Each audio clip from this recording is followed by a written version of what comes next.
Hello, my name is Marcus. I'm the compiler of a collection of therapy quotes entitled 1001 Windmills of the Mind.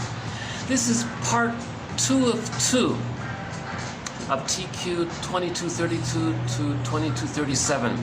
I was just in the middle of part 1 and I had a little tech issue and the phone suddenly cut out.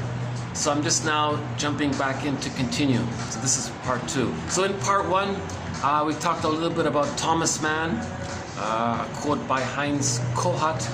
We talked about the idea of having some kind of tentative idea about what the unconscious wants by linking the person's patterns and problems to their developmental childhood history and as a hypothesis to see if one can make a link between how the past is creating their problems and patterns, and to have that as a hypothesis.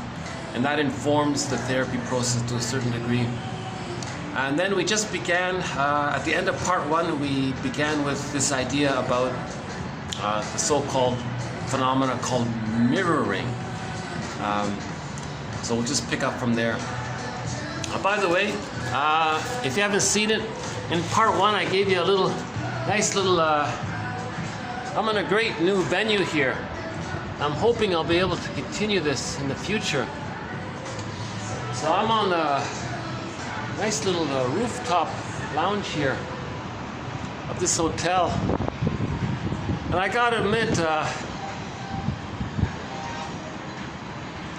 because it was raining, there aren't too many people around. But this is a fun little venue here. I won't show the other side. There are some people on the other side, so well, let's see how far we can go here.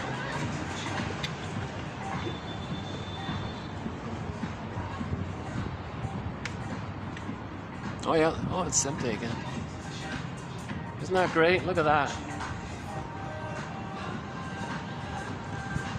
Okay.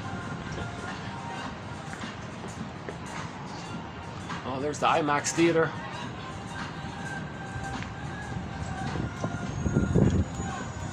So I guess I'm just having a little fun here. So we'll continue now in part 2 of 2. That's too bad. I was sort of on a momentum there. Anyways, this theory about, hold on a sec.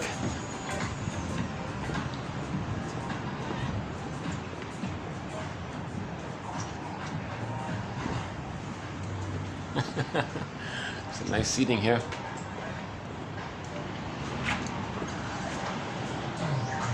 There's a fake,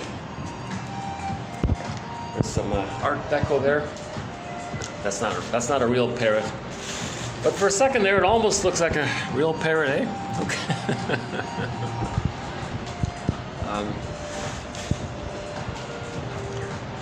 So as I was saying in part 1 regarding mirroring, if the child looks into his mother's eyes, and the mother has any sense of expectation of who the baby should be, that the baby's supposed to serve her, take care of her, be the mother's hero, comfort the mother because maybe she's not comfortable in her marriage. So now the child is almost a surrogate partner in a way. It's called childhood partnerification. That shouldn't happen. Nor should the baby be seen as a caretaker for the mother. That's called childhood parentification. If the child experiences either childhood parentification or childhood partnerification, that child has way too much pressure. He has to give himself up, thinking that's how he's going to win mother's approval. The child must bond to the mother somehow, some way. He'll even make up that she's amazing, even though she's shaming him. He has to do something. So at the end of part 1, that's where we left off about that.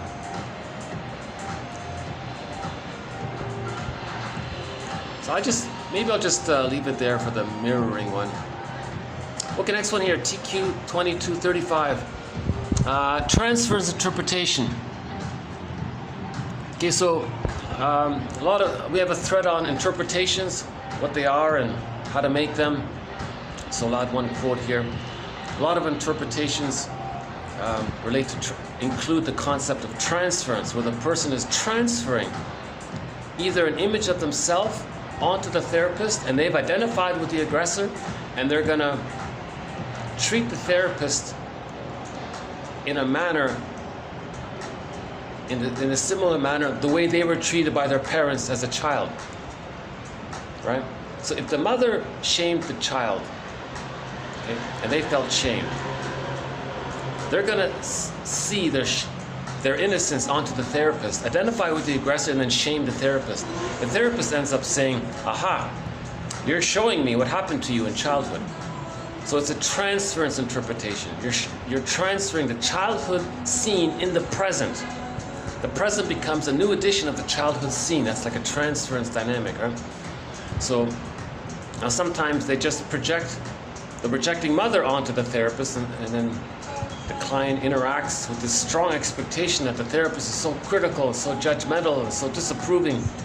They're saying, well, you're showing me what you went through as a child. You're replaying the childhood scene in the present. The therapist is meant to notice this and offer some kind of link called the transference interpretation. The transference interpretation, for example, quote, you are using such and such a defense. You're doing such and such a thing to prevent yourself from becoming aware of such and such a feeling. Okay? For example, you are reacting as though I were your mother or father.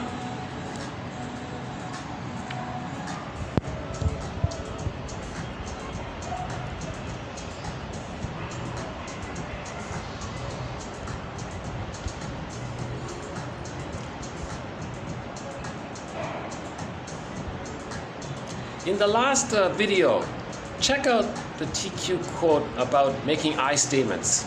I think that's a good abbreviation of it. You know, the one that said, when this happened, I was feeling uncomfortable. When that happened, I felt uncomfortable because it reminded me of such and such. Now, what I'm going through now, does it remind you of anything that maybe possibly of something that you may have gone through? So the question is posed as a working hypothesis presented as an invitation for mutual exploration. So it's not meant to be so dogmatic. It's meant to be all questions.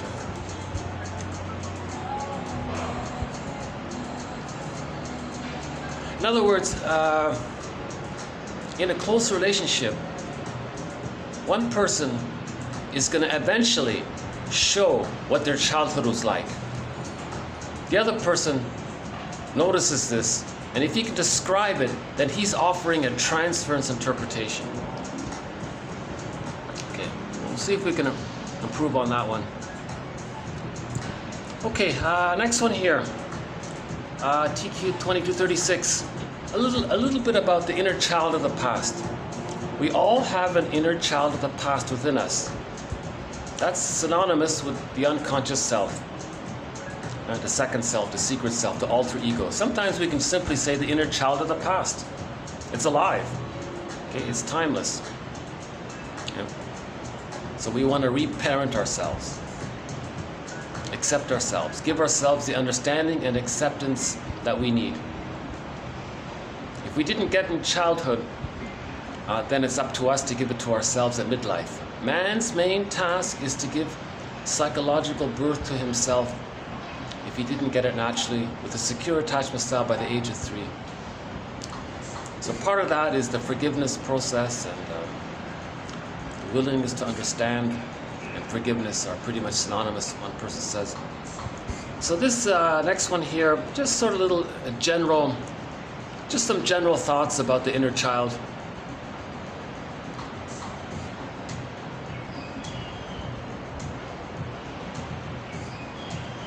Okay, let's see what it says here. Okay, let's go. All right. Our inner child can come out at the most random moments of our life, but if we had a tough or loveless childhood, we are actually children most, if not all, of the time. So you've heard that about people sometimes. Eric Berne's model of the child ego state and the parent ego state and the adult ego state. Now the parent ego state is the child identifying with the aggressor. So it's still the child ego state, but they're mimicking the aggressive, abusive parent, but they're still the child, even though it looks like they're being active.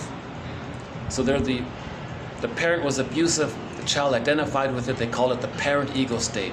It's not a healthy thing, right? So the child ego state, right? Now the healthy one is the adult ego state. So the true parent is the adult ego state. Now some people are said to not have any real adult ego state.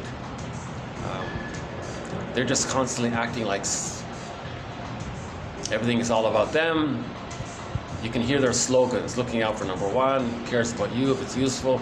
They have all of these rationalizations. So that's infantile megalomania. Edmund Burglar talks a lot about infantile megalomania. It's not resolved for a lot of people. It's called the narcissistic pattern. The narcissistic pattern is still the infant. The infant thinks it's all about them. Everything's there to serve them, take care of them, right? Magical thinking. Okay. The child, some babies, they shake the rattle, then they get what they wanted. The theory is the baby thinks that because he shook the rattle, made a magic gesture, he got what he wanted. He commanded it. He made it happen. That the other was just there to serve him, be at his beck and call kind of thing. Some people are frozen there at this stage of magical thinking, right? Making magic gesture, or just having the fantasy that's supposed to happen. That's still a childlike state, right? So this first part he was saying here that if a person had a loveless childhood, they may be stuck in an angry child mode.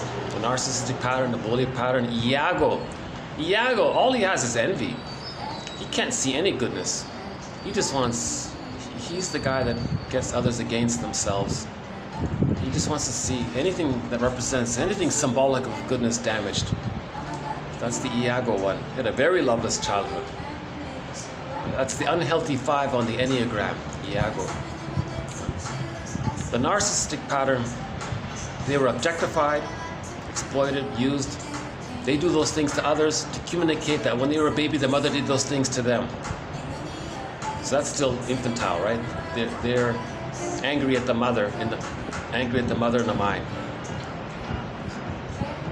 So this topic links to what's called negative magic gesture. Doing to others to communicate what happened to you as a child. You're showing others what happened to you as a child by doing to others what was done to you by your mother. It's called negative magic gesture by Edmund Burglar, one of our mentors. Okay, the next one here.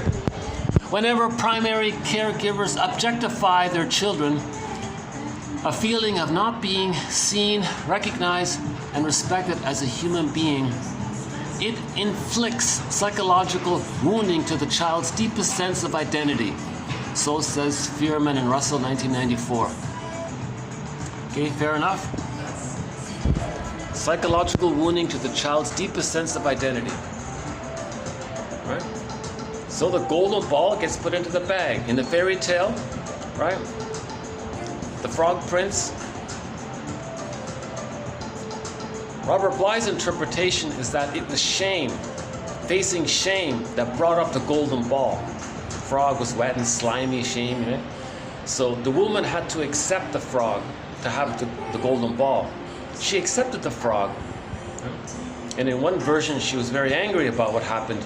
Then the frog turned into the prince, meaning that she could accept a lot of her feelings.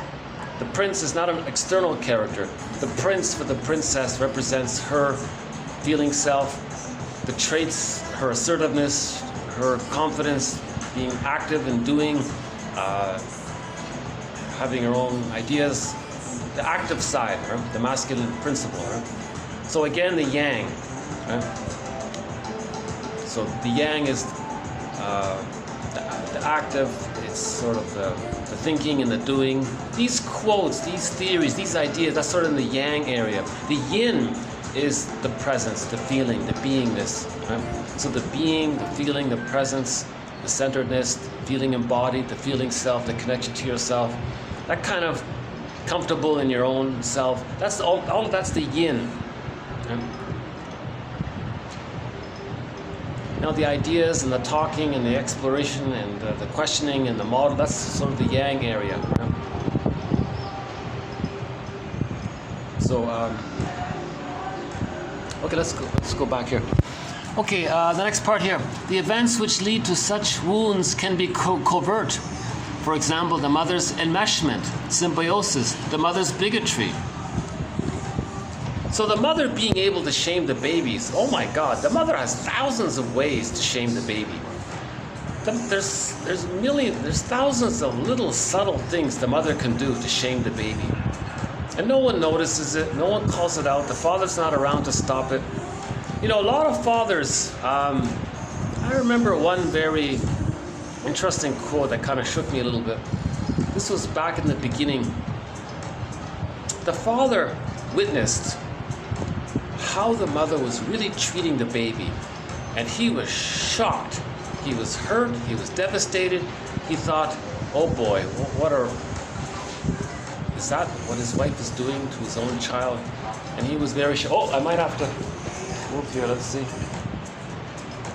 Okay, let's see if they stay or leave here. Okay. You know, maybe while they're having their little conversation, I can do a little tour here. Hold on a sec. Let's see, I might have to move here. Hi guys. Yeah, funny guy. Yeah.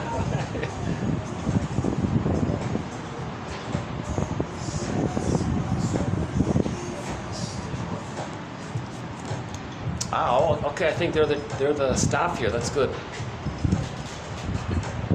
Oh, I love this venue. Oh my God. I hope it'll stay like this for the next few times. It's because of the rain. No, people didn't come out. It was raining earlier.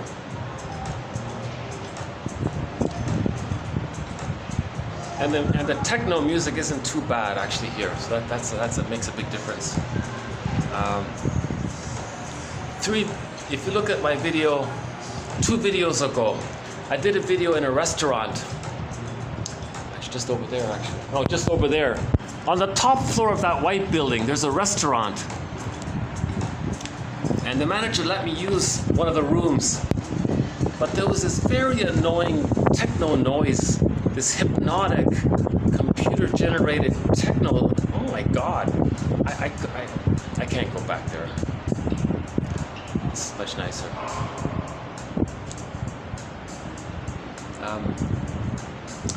Okay. Yeah, about how the child. So if the mother has the prejudiced personality, the child will be shamed. If the mother thinks in all or nothing ways, the child will sense that the mother has extreme opinions. The baby is not going to feel safe if the mother has all or nothing thinking, either or way of thinking about things. The child can feel if the mother is using the baby as a teddy bear to comfort her. That's going to shame the child. There's got to be a very long list of the ways mothers could shame the child. Oh yeah, back to that quote. I remember that. He said that he was so shocked at the way the mother didn't want to breastfeed the baby, and he asked his wife, this was in the book, he said, why aren't you breastfeeding? Isn't that the essence of mothering, being to nurse? You know what she said? Oh my God, no, I want an attractive figure so that when I go to work in the office, I'll have power over the men. And he was so sad. You mean you're going to sacrifice the health of our child just so you can have some kind of office politics with the people in your office? You're going to damage the soul of our baby just so you can have some petty battle with some other people? He was very disturbed that the woman wouldn't breastfeed, right? Because she wanted the appearance to have the power. Remember, a lot of women want the appearance. That's their substitute to have power.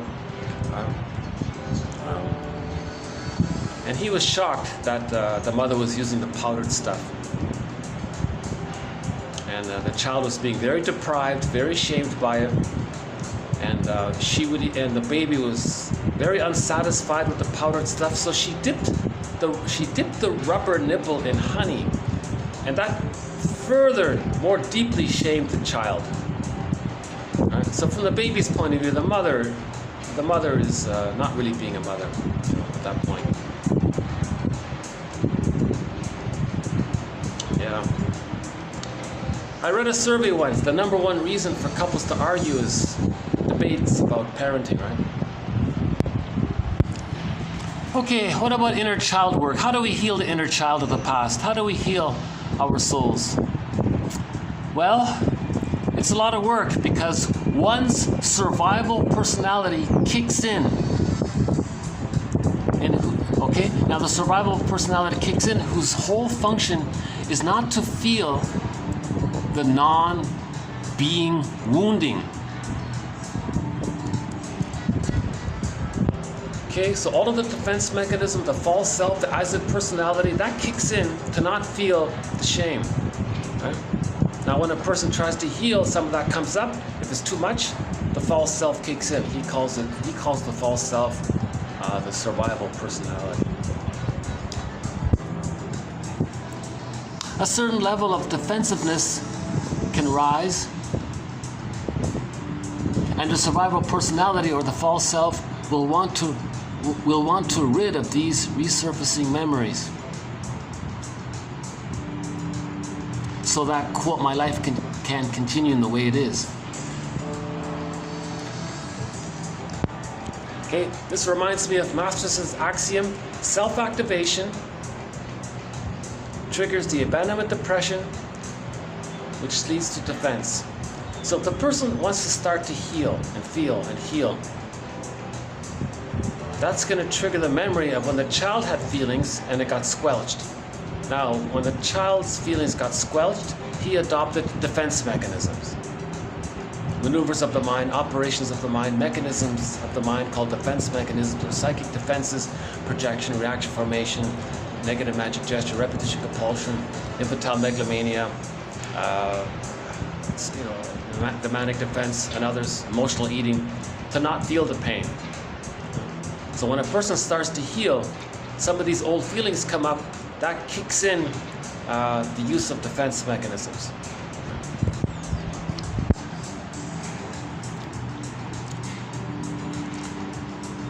Okay. For example, the splitting off of the inner child was created by a disruption in mirroring, i.e., recognition, acceptance, and inclusion by the mother. Recognizing that there is a wounded inner child with us. So first we have to recognize that there is a wounded child within us. Okay? You very easily see this whenever someone says, "Oh, don't be so sensitive. Oh, what are you moping about?" Or when someone shames your feelings, they're telling you that when they were a baby, when they had feelings, they were shamed. The moment someone makes that kind of hard sentence like that, or "Oh, you're so sensitive. Don't be a baby." Those kinds of, get over it. Those kinds of things.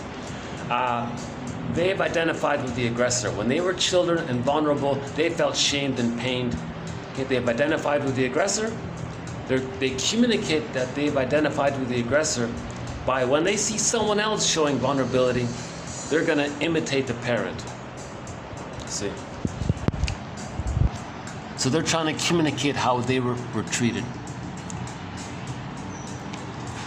Okay, so a disruption in mirroring, i.e., the mother didn't recognize, didn't accept, and didn't include the child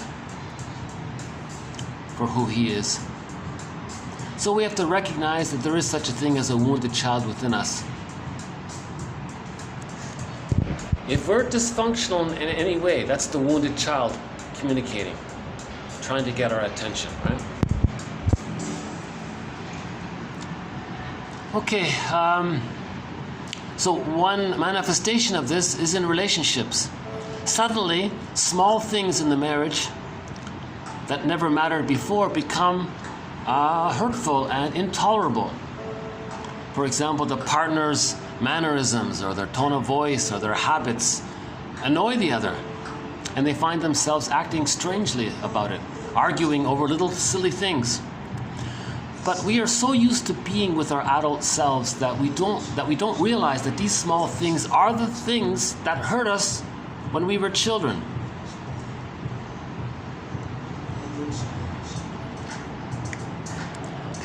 He was saying here, why does such a little thing bother the partner so much?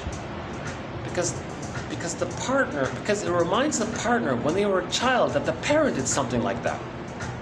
So the partner in the present, their behavior reminded their partner of something that happened to them as a child, and that's why they're upset over little things. Recognition would be the first step to knowing that our inner child was wounded in those years of emotional neglect, lack of mirroring, double binds, etc. In other words, the client must be allowed to grieve the loss of childhood that they needed but didn't get. So there's the hard work of mourning. Each person with an insecure attachment style, 70% of the population in North America, needs to find a caring witness. That's the yin. In healing, we need the presence of a caring other. That's the yin, their presence. Grief is healed when it's witnessed by a caring other. They're caring. They're witnessing. That's the yin. We need the yin for healing. Now, us doing the talking and the free associating, that's the yang. So we need both the yin and the yang for healing. That's a wonderful symbol, the yin-yang symbol. That's a great symbol. It's the reminder that we need both the yin and the yang for healing. Just reading these quotes, reading the books, that's a lot of yang. That's not enough. We need to talk to somebody, and we need to see that they have empathy and they understand and they're okay with it all and they get it, and we feel accepted in their presence. A person must be allowed to grieve the loss of childhood they didn't get. A lot of people have the fantasy that they had a perfect childhood. That's a reaction formation. The childhood may have been exactly the opposite. When something's so painful and you can't face it, one defense mechanism is to flip it. You say the reverse. If a person had a miserable childhood and they don't want to admit that, they might consciously think and brag that they had a perfect idyllic childhood, which is not true. That's called reaction formation or counterphobia. The phobia is the truth, so you do the counter. It's called reaction formation. Okay. But the truth will set the person emotionally free. The truth is they got to face the truth that the mother didn't offer the maternal holding environment, didn't offer mirroring, meaning recognition, acceptance. The mother didn't see the child for who they are, for their me. What was it again? The mother, right, just back to this one. What is crucial in development? What is crucial is for the child to be seen, for the baby to be seen as the unique individual human being one is, rather than as something or someone to meet the purposes and plans of others. I must be seen as me by my parents, and not as, for example, quote, the one who will grow up and make my parents proud, or the one who will save their marriage, be their savior. Only if I am seen as uniquely me, not as an object of someone else's fantasies, desires, and plans, etc., can I have a sense of myself as a unique person living my own life. So back to Ogmandino's poem, the scroll marked number 4, called Nature's Greatest Miracle. It's not a bad little poem. He says, all throughout history, there's never been anyone just like you. You're unique. And in the future, there'll never be another one just like you. So each person is very unique. That's rare. When something's rare, it's valuable. That child needs to see that. The child needs to see that the mother gets that. So every mother should read that poem, Ogmandino, the scroll marked number 4, Nature's Greatest Miracle, as well as Virginia Satir's poem, I Am Me, and others as well, Ubuntu.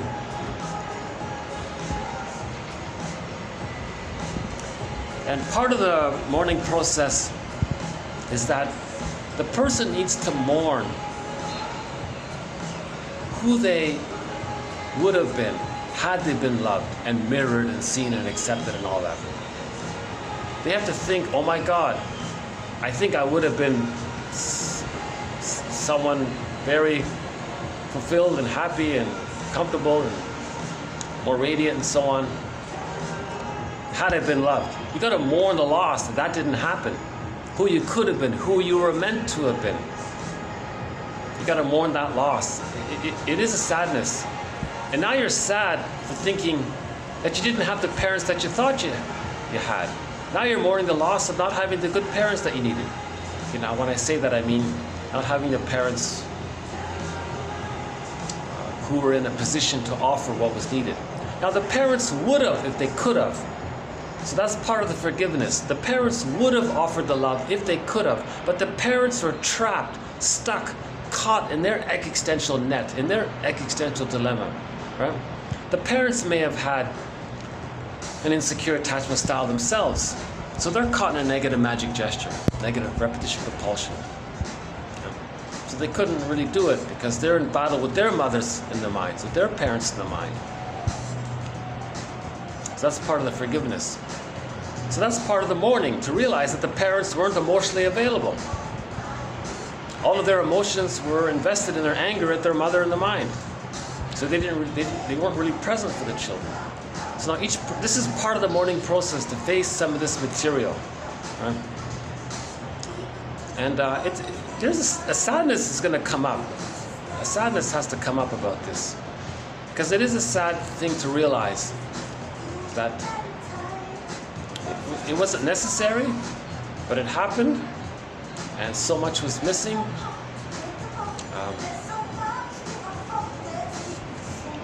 But this recognition,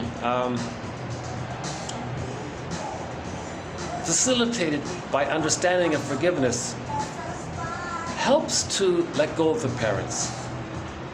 Right? We're giving ourselves self-understanding so that we can differentiate ourselves. Again, man's main task is to give psychological birth to himself.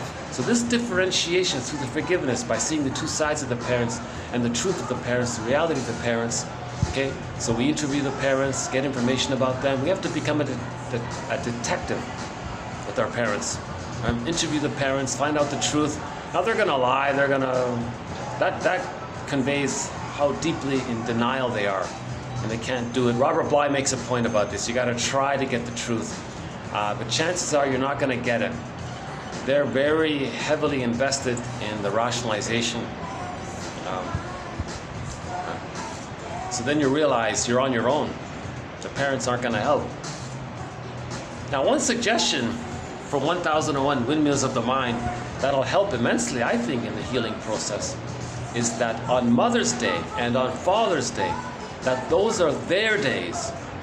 Those are the days when they write letters to their adult children explaining what happened in the first 3 years. They come clean. They talk about what happened in the first 3 years as much as they can. It'll be difficult for them, it'll be embarrassing for them, but that's sort of their job, right? For reparation, to help make reparation, to do right by their children, to come clean, to tell them what happened. The truth will upset them free. The children will be shocked, upset. Oh my God, maybe the children won't want to talk to their parents for a while. That's okay.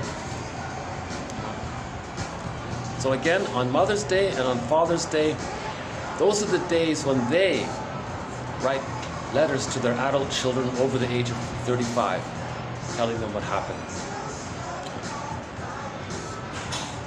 We already celebrate our parents on their birthdays, so that's not an issue, right?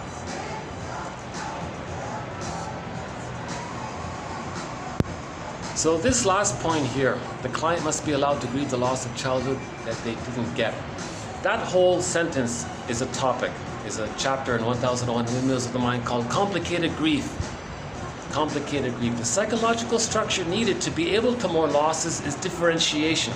So in order to grieve, we have to differentiate. So we work on differentiation. Now, how do we differentiate from the parent? How do we have our own sense of being a unique, our own person? psychologically separate from our parents. How do we do that? How do we differentiate from them?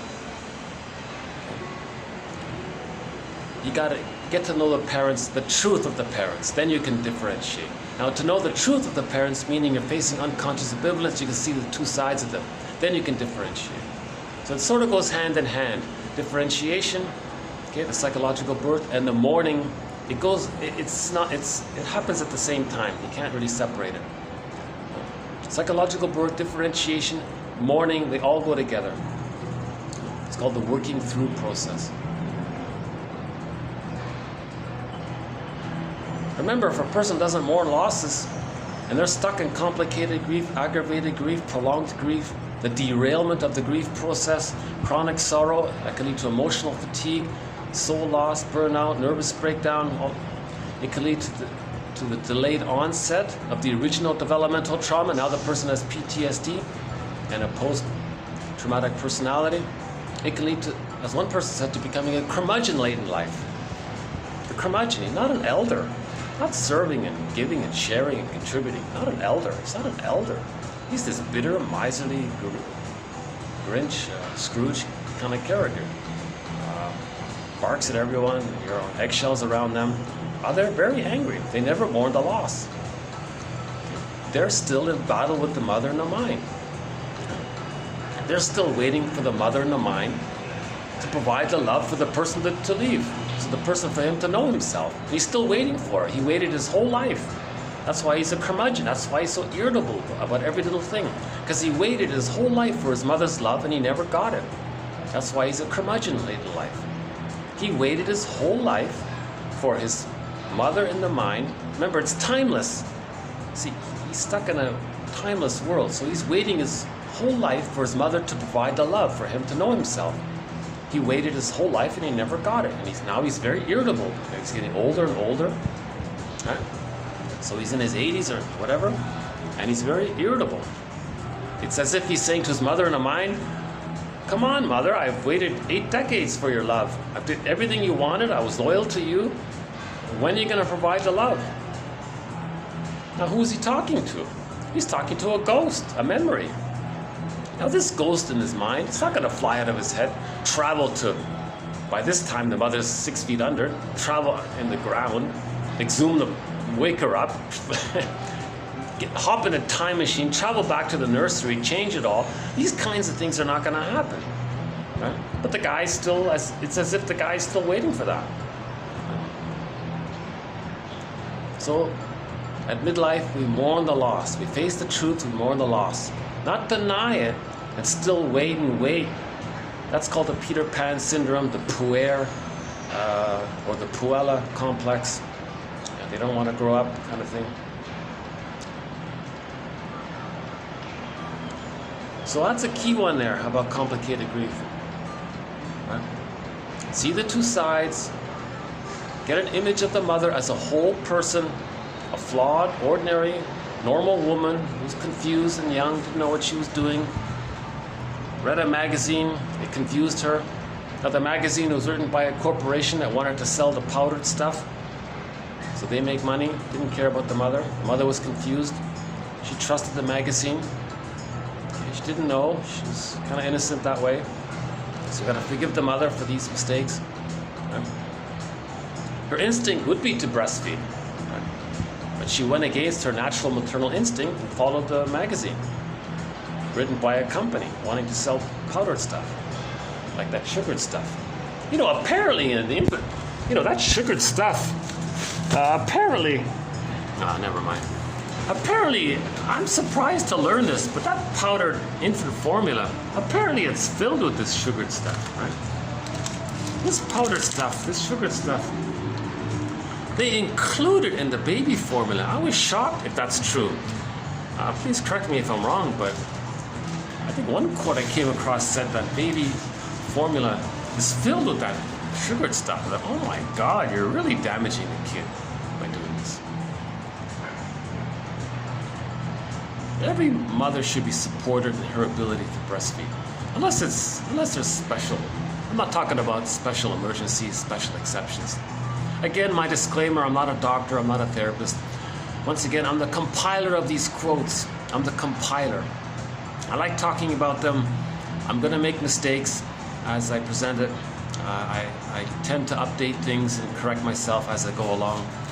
Robert Bly's words come to mind. When Robert Bly gives a lecture, he tells all the men in the auditorium, all right, guys out there, you got to know something.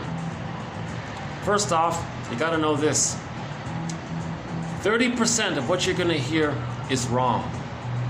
It's up to you, dear men, to figure out which 30%. I like that, right? He wants to encourage men to think for themselves. And Robert Bly was always updating things. And he got some things wrong, and he knew it, and he said it. Right? So Robert Bly is not really formally a mentor here, but he's sort of a guest mentor. That bag metaphor, that's from Robert Bly. I think every man should read that little book he has called, it's called The Little Book on the Human Shadow. There's a 4-take audio version of it as well. His audio about shame. All of the audio by Robert Bly, minus the poems. Forget about the poems. All of his psychology. I think every man should listen to Robert Bly in that area of the mythopoetic movement. Not the other guys. I would just stick with Robert Bly. Forget about the other stuff.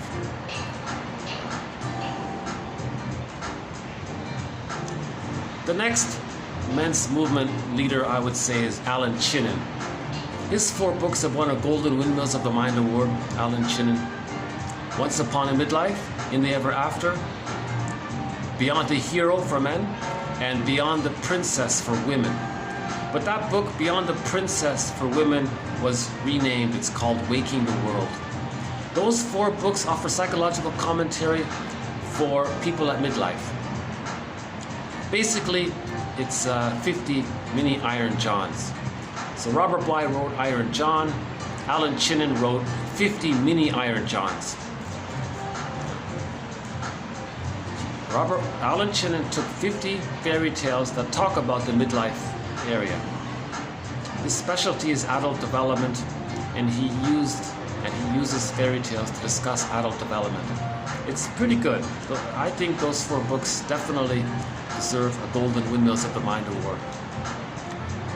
In the last video, not part 1, the one before that, we mentioned Philip Bromberg's trilogy. That trilogy has won a Golden Windmills of the Mind Award. Loretta Bruning's trilogy has won a Golden Windmills of the Mind Award. Alan Chinen's 4 books have won a Golden Windmills of the Mind Award. We have 20 Golden Windmills of the Mind Awards so far. So those are 3 of them. On the coffee page, you'll see the complete list. Okay, how are we doing here? Yeah, I'm feeling the effects of the caffeine. I notice myself a little tempted to speak a little more quickly. Okay, last one here. Just sort of on a lighter note, just sort of a bit of a little historical trivia. I thought it was a little interesting. Okay, TQ 2237. Okay, people began to dislike the word hygiene. Okay, so long ago it was called the Mental Hygiene Society. So we switched from Mental Hygiene Society, or the Mental Hygiene Movement, to the phrase Mental Health Association. But this author points out that this mental hygiene is not so bad. Mental health means sort of a state or a condition of health. So it's sort of a fixed thing, right? Mental health, a state or a condition of good health, right?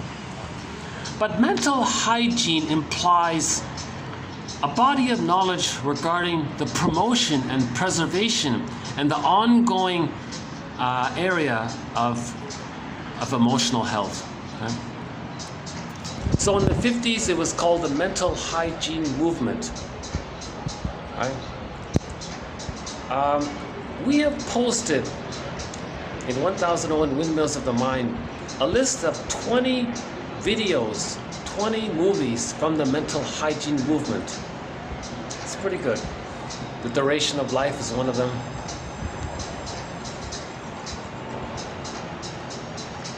One of those mental hygiene movies the woman, the narrator was suggesting that the woman could save the marriage by saying one simple thing. The husband went to work, he came home, and he was obsessing about something at work, and the woman was bored about it. The narrator suggested that all the wife has to do is say, "Dear husband, are you reviewing the day in order to figure out how you could have handled it better?" Something like that. So the narrator suggested to the wife to say to the husband, "Dear husband, are you going over the day, reviewing the day, to see how you better could have handled it? How you could have handled it better?" There we go. So, dear partner, are you going over the day, replaying the day's events because you're trying to see how better you could have handled the day? And the narrator suggested that maybe the guy would have stopped obsessing and repeating. "Oh my God, is that why I'm repeating it? Because I want to see how I better could have handled it? Oh my God, dear wife, that's a very helpful thing that you just said." And the narrator was saying they could have saved the marriage. Because the couple broke up over this issue. The couple broke up because the husband had this habit of coming home from work, and instead of asking the wife, "How was your day? How were things?" he just launched into this litany of complaints about what happened at work. All the woman had to do was say, "Darling, are you going over the events of the day because you're searching for how you better could have handled it?" The narrator said that could have done it, maybe. So that's in the mental hygiene movement, the woman having that insight. And so if you look in the search engine, mental hygiene, I think you'll find that TQ quote that lists the 20 films. It's worth watching those 20 films. They're about 10 minutes each. It's worth spending the 200 plus minutes watching those films. It's from the 50s, mostly in black and white. Some of it sounds simple, but I think everyone should watch those 20 films. How are we doing here?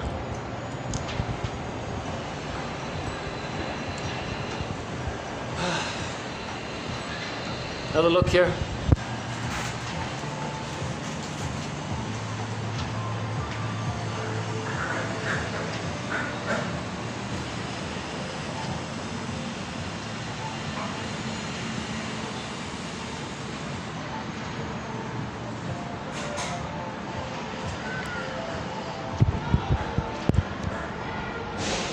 Still recording? Yeah, are we still there? Good.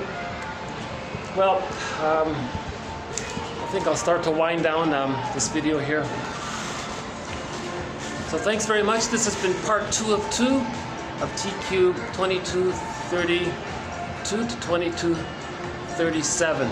In part 1, I mentioned, we did part 1. We talked about Kohut Mann, the idea of unconscious will.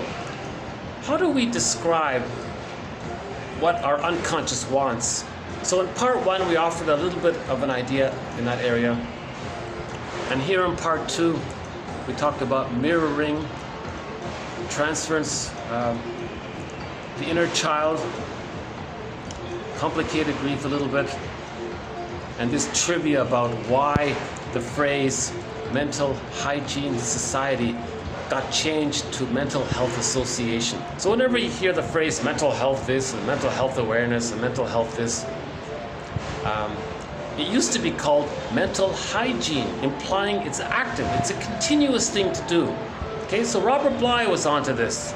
He told the men in the audience, "Dear men, forgive psychology for its jargon, just forgive it," he said. "Read psychology every day for 10 minutes. In 1001 Windmills of the Mind, all of the jargon is explained in a simple, clear manner. I believe I've made a contribution in clarifying some of the jargon. For example, ego ideal. That's a jargon. The ego ideal. What do you mean by that? The ego ideal. It's a continuation of the child's belief that it's all about them. Now, this image of them, where they're so grand and it's all about them, and they're searching for this ego ideal, that image, the symbol of that concept, is the reflection of themselves in the pool of water. So they're searching for the, Woodman calls it the addiction to perfection. They want to always get things perfect, meaning that they're in the one-up position. They got what they wanted all the time. That's what they mean by addiction to perfection. So the ego ideal is synonymous with infantile megalomania. The ego ideal is synonymous with narcissism, put it that way. No one can ever achieve the ego ideal. No one can be.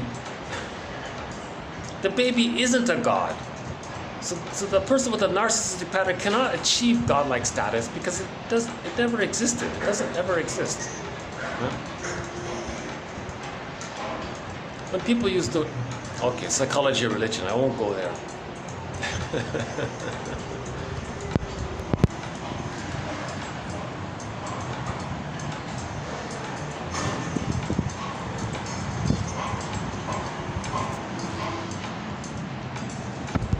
See that image with the cranes in the background? It always reminds me of the front cover of the book, Creating a Psychoanalytic Mind, by, I think it's Fred, is it Busk, I think? Fred Busk or something like that. A little bit of a disappointment. I don't recommend that book. It's very expensive. It's very thin. It's not much there. His earlier books were good. If you go to Fred Busk's earlier books about the ego, he's got 2 books about ego development. That third book of his about creating the psychoanalytic mind, I don't recommend it. That one was a disappointment. But the front image is good. It's got an image of a brain and all these construction workers building the brain. It's a metaphor for building our knowledge, asking these questions, considering this, looking for patterns, making links between a person's pattern in the present and how and when they learned it in childhood and how it's being replayed again and again like Sisyphus. So that's building the conscious mind, right? Okay, let's close up with our theme song to 1001 Windmills of the Mind. Katja Epstein's German rendition of the song Windmills of the Mind. Here's our theme song.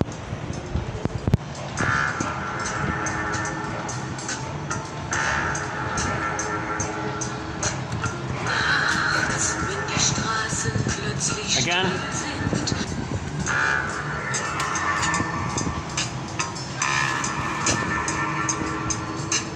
Nachts, wenn die Straßen plötzlich still sind, wenn die Stadt auf einmal schweigt, wenn aus steinernen Kaminen stumm der Mond zum Himmel steigt, wenn es hier in meinem Zimmer leer und einsam wird mich, such ich in den dunklen Schatten die Erinnerung an dich und ich fühle, wie ein Augenblick zur Ewigkeit gerinnt, wenn das Spinnrad meiner Träume links zerrissene Fäden spinnt und sich leis zu drehen beginnt, wie sich Mühlen drin im Wind.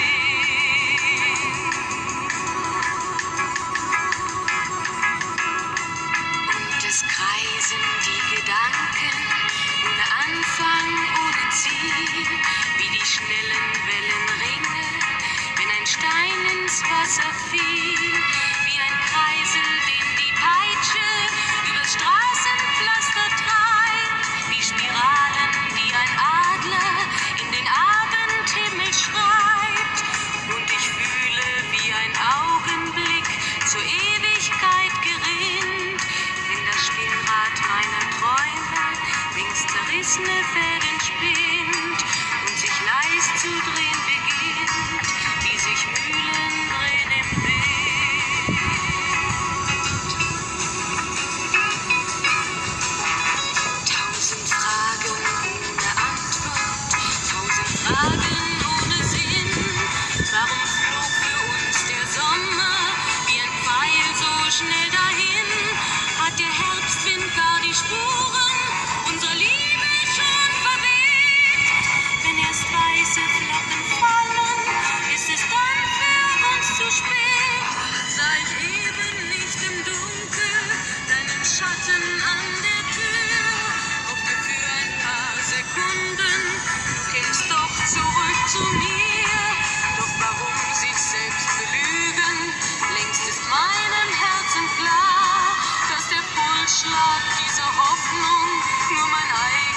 Schatten war.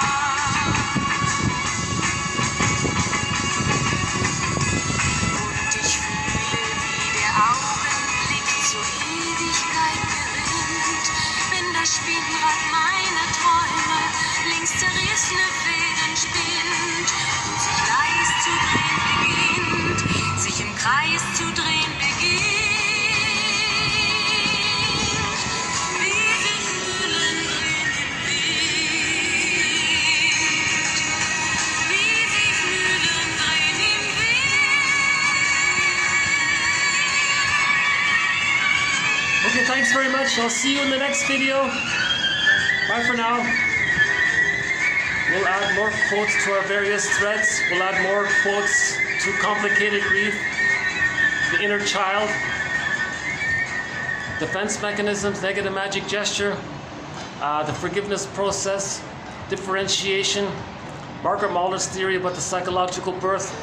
We'll keep adding good quotes to our 50 threads, themes, topics, e-booklets, chapters. So I'll see you in the next video with a new batch of quotes. Thanks very much. Bye for now.